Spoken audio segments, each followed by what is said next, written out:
Hello and welcome to the Daily Word. May the peace of our Lord Jesus Christ be with you. Jewish families went through several ceremonies soon after a baby's birth.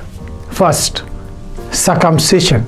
Every boy was circumcised and named on the 8th day after birth. Luke chapter 1 verse 59. Circumcision symbolized the Jews' separation from Gentiles and their unique relationship with God. Second, redemption of the firstborn. A firstborn son was presented to God 1 month after birth. Exodus chapter 13 verse 2. We see it in Numbers chapter 18 verse 15 and 16. The ceremony included buying back, redeeming inverted commas, the child from God through an offering. Thus, the parents acknowledged that the child belonged to God, who alone has the power to give life. Third, purification of the mother. For 40 days after the birth of a son and 80 days after the birth of a daughter, the mother was ceremonially unclean and could not enter the temple.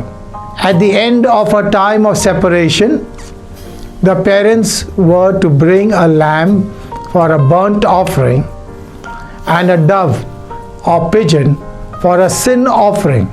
The priest would sacrifice these animals and declare her to be clean.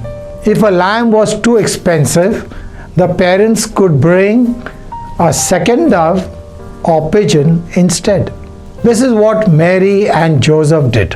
Jesus was God's son, but his family carried out these ceremonies according to God's law.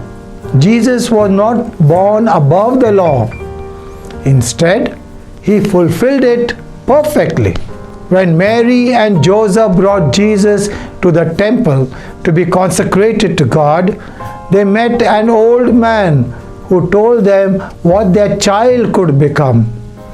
Simeon's song is often called the Nunc Dimittis because these are the first words of its Latin translation. Simeon could die in peace because he had seen the Messiah. The Jews were well acquainted with the Old Testament prophecies that spoke of the Messiah's blessings to their nation. They did not always give equal attention to the prophecies, saying that he would bring salvation to the entire world, not just the Jews. Isaiah chapter 49 verse 6. Many thought that Christ had come to save his own people. Luke made sure his Greek audience understood that Christ had come to save all who believe, Gentiles as well as Jews. Joseph and Mary marveled for 3 reasons. Simeon said that Jesus was a gift from God. Simeon recognized Jesus as the Messiah, and Simeon said Jesus would be a light to the entire world. This was at least the second time that Mary had been greeted with a prophecy about her son. The first time was when Elizabeth welcomed her as the mother of her Lord. Chapter 1 verse 42 and 45. Simeon prophesied that Jesus would have a paradoxical effect on Israel. Some would fall because of him. Isaiah chapter 8 verses 14 to 15. While others would rise. Malachi chapter 4 verse 2. With Jesus, there would be no neutral ground. People would either joyfully accept him or totally reject him. As Jesus' mother, Mary would be grieved by the widespread rejection he would face. This is the first note of sorrow in Luke's Gospel. Although Simeon and Anna were very old, they had never lost their hope that they would see the Messiah. Led by the Holy Spirit, they were among the first to bear witness to Jesus. In the Jewish culture, elders were respected.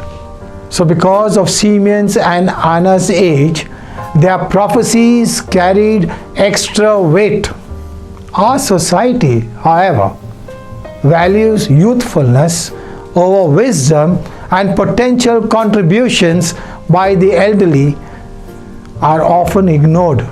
As Christians, we would reverse those values wherever we can. Encourage older people to share their wisdom and experience. Listen carefully when they speak. Offer them your friendship and help them find ways to continue to serve God. Anna was called a prophetess, indicating that she was unusually close to God. Prophets did not necessarily predict the future. Their main role was to speak for God, proclaiming His truth. Jesus was filled with wisdom, which is not surprising since He stayed in close contact with His Heavenly Father. We see it in James chapter 1 verse 5. Says God gives wisdom generously to all who ask. Like Jesus, we can grow in wisdom by walking with God. Let us pray. Lord Jesus, I offer my life for the greater glory of God. Amen. Thank you for joining us on the Daily Word. Until next time, be cheerful, be holy.